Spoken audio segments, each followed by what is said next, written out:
Somewhere in the world right now, a container ship is sliding through the Panama Canal. For almost 30 years, the ports on both ends of that crossing were run by a company from Hong Kong. Walk into a pharmacy in Bangkok or Singapore or London, and there's a good chance the same company owns it. Turn on a tap in parts of England, and the water is delivered by a grid it controls. Charge your phone on a network across Europe. Same family. Now the part that doesn't fit. The man behind all of it started with nothing. A refugee who fled a war as a boy. A teenager who left school to work 16-hour days in a plastics factory. His first fortune came from selling fake flowers. His name is Ka-shing. In Hong Kong, they don't call him by his name. They call him Superman. And in early 2026, a court in Panama did something almost nobody had ever managed to do to him. It took a piece of his empire away. I'm Daniel, and this is Asian Money Map, where we dig into the empires, the billionaire families, and the real money behind Asia. If you want the story underneath the headline number, you're in the right place. Today, we follow one of the richest and strangest trails on the whole map. Everybody tells the Ka-shing story the same way. Rags to riches.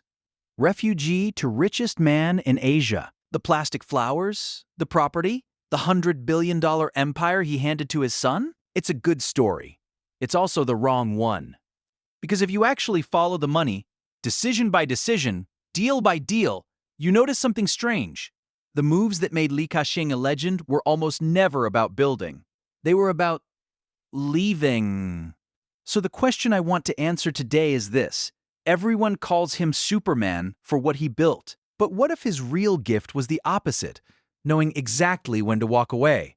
And what happens to a man like that in a world that suddenly won't let him leave? To understand Asia, follow the money.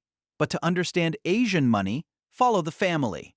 Let's follow this one. Start with the version everyone agrees on.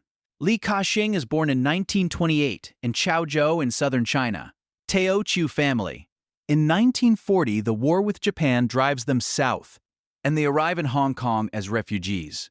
Poor, and about to get poorer. His father catches tuberculosis and dies. Lee is 15. He leaves school and goes to work. The job is in plastics.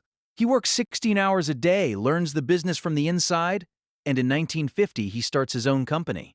He calls it Chung Kong, Long River. His product? Plastic flowers. He figures out how to tint the plastic so it looks like the real thing. And he rides a global craze for cheap decorative flowers all the way to becoming the largest supplier in Asia. But you can already see the instinct that would define the rest of his life.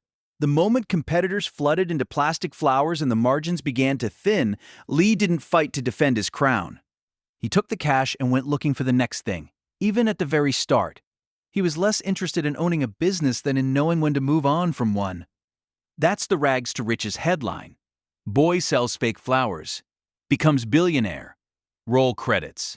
But plastic flowers are not how you become the richest man in Asia. They were just the stake. The real game, the game that earned him the nickname, started the moment he stopped making things and started timing things. Watch the pattern. In 1967, Hong Kong nearly comes apart. Riots spill over from the mainland's Cultural Revolution. The British colony feels like it might collapse. People with money panic, and they run. And as they run, they dump the one asset you can't put in a suitcase: property. Prices crater. Lee does the opposite of everyone around him. He buys. He looks at a city in a full-blown political panic and makes a bet. This is temporary, and land is forever. He takes the cash from his plastics business and starts buying Hong Kong at fire sale prices. He was right. The panic passed, the property market roared back, and by 1972, he lists Chung Kong on the stock exchange as a property company. That's move number one, and it already tells you the pattern. Buy when everyone else is terrified. But move number two is the one that made him Superman. By the late 1970s, Hong Kong's economy is still run by the old British trading houses, the Hongs, grand colonial companies that had controlled the place since the 1840s. The biggest of them was a sprawling giant called Hutchison Whampoa. Ports, retail, real estate, all under one roof. And it was controlled by the bank at the center of the colony, HSBC. In 1979, HSBC decides to sell its controlling stake in Hutchison, and it sells it to Ka-shing. Look at the numbers, because they're the whole story. But 22% controlling block of one of the largest companies in Hong Kong for 639 million Hong Kong dollars, around 82 million US. That was less than half of what the stake was actually worth on the books. Let that sit. He bought control of a colonial empire for under half price, and he became the first person of Chinese origin to run a British Hong, in a city the British still ran. And notice how he did it. Quietly, patiently, negotiating in the background until the bank was ready to let go, positioning himself to be the obvious buyer the moment the asset came loose. No hostile raid, no drama. Just a man who had already worked out where the door would open, standing next to it before anyone else knew it was there. That deal converted Lee from a property developer into something much more dangerous, the owner of a diversified cash machine. Ports, retail, infrastructure, all throwing off cash he could redeploy into the next panic, the next mispriced asset. But buying cheap when everyone's scared is only half the skill. The other half, the half almost nobody can actually pull off, is selling dear when everyone's greedy. And in 1999, Lee gave the world a masterclass in it. Through Hutchison, he built a British mobile network called Orange, and he owned about 45% of it. Then came the dot-com boom, and telecom was the hottest thing on earth. Every analyst in London said the same thing: hold and expand. Lee did the opposite. In 1999, near the very top of the bubble, he sold his Orange stake to the German giant Mannesmann for around $14.5 billion, part cash, part shares in Mannesmann itself. And this is where it turns into art. Months later, Vodafone launched a massive hostile takeover of Mannesmann, which meant Lee's Mannesmann shares got bought out again, at an even fatter premium, and turned into Vodafone stock, which he calmly sold down too. He didn't just exit at the top, he got paid 3 times on the way out the door. And then the telecom bubble burst. Rivals who'd loaded up on debt to buy in were crushed. Lee had already handed them the risk, and kept the cash. He did the same thing again, on a far bigger scale, with an entire country. Starting around 2013, Li Ka-shing begins quietly selling China. Mainland real estate, retail chains, assets he'd spent years accumulating, he starts moving the money out of China and Hong Kong and into Europe.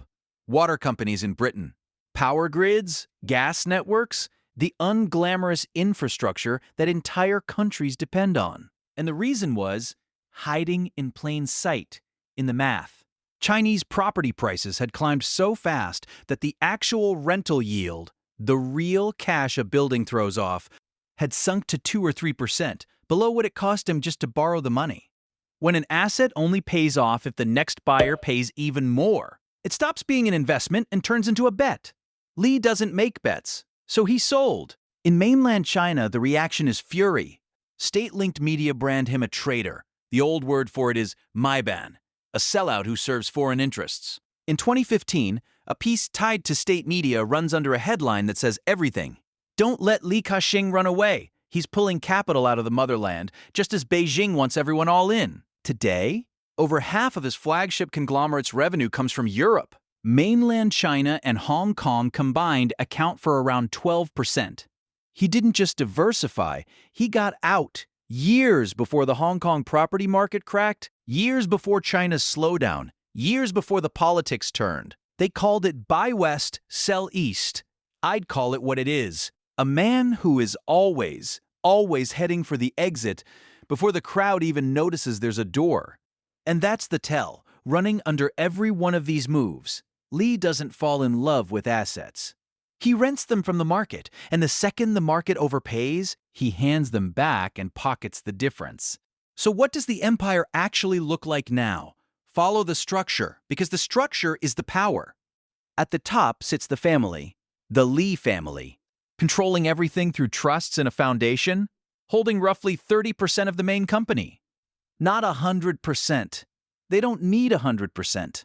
30% of a company this size, held tightly, is control. That's the Asian family holding playbook. Control to choke point, not every share. Underneath that sit two giants. In 2015, Lee reorganized the whole thing into CK Hutchison, the operating businesses, and CK Asset, the property. One machine for cash flow, one for land. And what CK Hutchison touches is staggering. Ports, for years, the largest container port operator on the planet. Terminals that global trade physically moves through. Retail, AS. Watson, the biggest health and beauty chain in the world, something like 16,000 stores across 30 markets. That's Watson's in Asia, Superdrug in Britain, and a dozen other brands. Telecom networks across Europe, and that British infrastructure. The water, the power, the gas, where the family has poured in more than £50 billion since 2010. Notice what he actually owns. Li Ka-shing didn't get rich selling you a product. He got rich owning the things you can't avoid. The port your goods pass through. The grid your lights run on. The shop on your high street. You don't choose to be his customer. You just are. And underneath all of it runs a quieter engine. Cash. Ports, shops, and utilities share one beautiful quality. They throw off steady, boring, predictable cash every single day, no matter what the stock market is doing. That river of cash is the thing that funds the next contrarian bet.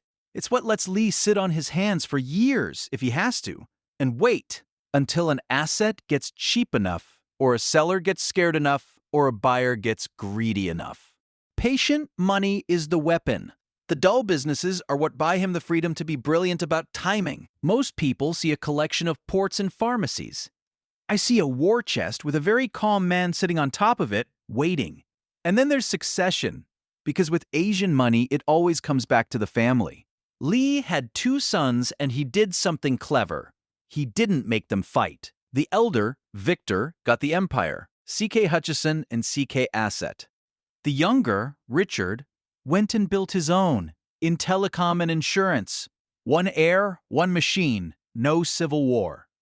Lee retired in 2018 at 89, after nearly 70 years, and handed Victor a company operating in over 50 countries with more than 300,000 employees. On paper, it's the cleanest succession in Asian business. But watch what happens next. Because an empire built on one man's instinct for timing has a very specific problem. What happens when the man with the timing is gone? Now step back, because there's a deeper pattern here, and it's very Asian, and very easy for outsiders to miss. Li Ka-shing is the overseas Chinese refugee story in its purest form. Nothing in his pocket, a family scattered by war, a fortune built in a foreign port city. That story repeats across Asia over and over. The Teochew boy who lands with nothing and ends up owning half the harbor. And the men who pull it off tend to share a strange trait. They stay small. Lee is famously, almost aggressively frugal. Richest man in Asia, wearing a plain watch, living like a mid-level manager. That's not an accident, and it's not just personality. In a world with no safety net, where your family fled once and could flee again, frugality is survival wearing a suit. Then there's his actual philosophy of doing deals, and it's the opposite of what you'd expect from a shark. His rule, never take the last dollar off the table. Leave something for the other side. As he put it, the man who squeezes for the last nickel is never happy, and never comes back for the next deal. In a business culture built on relationships and face, your reputation is an asset that compounds. Lee understood that before he understood anything else. And this is where it gets complicated. He gives enormously. He calls his foundation his third son and says he's promised it his fortune. Over 30 billion Hong Kong dollars given away, more than 12 billion of it to a single university he built from scratch in his home region. A place where, for years, he quietly paid students tuition so they could study for free. For decades, that generosity did something very practical too. It kept him on good terms with Beijing. Which is exactly why the traitor accusation stung. This was a man who'd given China a university and was now being called a sellout for moving his money. In the West, we just call that portfolio management. In China, moving your money is a political act. The money was never only money, it was loyalty, and everyone was keeping score. Which brings us to right now. Because the story that started with a refugee boy just collided with the biggest fight on Earth, the one between the United States and China. In March 2025, Lee's conglomerate announces a deal. It will sell 43 ports in 23 countries to a group led by the American giant BlackRock. Price tag around $22.5 billion. And 2 of those ports sit at either end of the Panama Canal. To Lee, this looks like another perfectly timed exit. Cash out the ports at the top to Americans, right as ports become a geopolitical headache. Classic Superman. Beijing does not see it that way. Chinese officials call it, and I love this phrase, power politics packaged as commercial behavior, selling strategic ports to an American firm. Right as Washington complains about Chinese influence over the canal, to Beijing, that's not a business decision. That's surrender. China's regulators launch an antitrust review. A Chinese state shipping giant, COSCO, muscles in and demands a majority stake. And then Panama itself moves. In early 2026, a Panama court voids the company's port concession outright. The right to run those terminals, gone. Operations get handed on an interim basis to the European shipping giants Maersk and MSC. Lee's company fires back with international arbitration. Beijing warns Panama it will pay a heavy price and tells its own state firms to freeze new deals there. Think about the box he's in. Sell to the Americans, and Beijing brands him a sellout and blocks it. Don't sell. And he's stuck holding a strategic asset both superpowers now want to control. There is no version of this where he simply walks away with the cash. For the first time in a 70-year career, every door is being held shut by someone bigger than him. Stop and look at what actually happened. Ka-shing spent 70 years making his money borderless, deliberately stateless, safe from any single government. And in the end, that's exactly what left him exposed. When the US and China started pulling the world in two, a Hong Kong tycoon selling ports to Americans wasn't neutral. He was a target for both sides. For the first time in his life, the exit stayed shut. So, my take. For years, people have called Ka-shing the Warren Buffett of Asia. I think that comparison gets him exactly backwards. Buffett's whole religion is buy and hold. Find something wonderful, own it forever. Ka-shing did the opposite his entire life. He bought Hutchison at half price and it made him, but the genius wasn't holding it, it was buying a panic. He sold Orange at the very peak of the dot-com mania, months before the crash took everyone who held on. He built China assets for decades, then dumped them and ran west before the crowd. He spent 30 years making ports the crown jewel of his empire, then tried to sell the lot at the top. His superpower was never building the empire. Plenty of people build empires. His superpower was knowing, before anyone else in the room, when it was time to leave. The moat was never the ports, or the property, or the pharmacies. The moat was his sense of timing, the instinct for the exit. And that's exactly why the Panama story is so telling. It's not Lee losing his touch. The read was right. The world just changed underneath him. He built a career on the idea that money is faster than politics, that a smart man can always slip out the side door before the walls close. Panama is the moment that stopped being true. When two superpowers decide your ports matter, there is no clean exit. There's just a choice of which giant gets to squeeze you. And the uncomfortable part is this. The one thing that made Ka-shing Superman is the one thing he cannot leave to his son. Victor inherits the ports, the property, the shops, the grids. He does not inherit the timing. You can hand down a company. You cannot hand down an instinct. Let me leave you with a comparison, because I can't stop thinking about it. In our last story, we followed another penniless boy from exactly the same corner of China. Same Teochew roots, same refugee start, same empire built from nothing in a foreign port. His name was Tan Ka-ki, once the richest man in Southeast Asia. Two men, the same beginning, and the opposite ending. Tan Ka-ki gave his fortune away, poured it into schools until his own company collapsed, and died with almost nothing on purpose. Ka-shing kept his, multiplied it, moved it across the world, one step ahead of every crisis, and handed a $100 billion machine to his son. One treated the empire as a means to an end and let it die for something he believed in. The other treated the empire as the point and made it immortal. Neither one is obviously right. That's what makes them worth sitting with. So the question I'll leave you with isn't who won, it's the one both of their lives keep asking. What is an empire actually for? To build something that outlives you? Or to become something you can finally give away? Follow the money long enough, and you always end up here, staring at the same question. Two of the richest men in Asian history spent their whole lives answering in completely opposite ways. If you want more stories where we follow the money and end up somewhere you didn't expect, the families, the empires, the quiet fortunes behind Asia, subscribe. There's a whole map to work through, and we're just getting started. I'm still deciding which side of the Tan Ka-ki and Ka-shing question I land on. Tell me yours in the comments.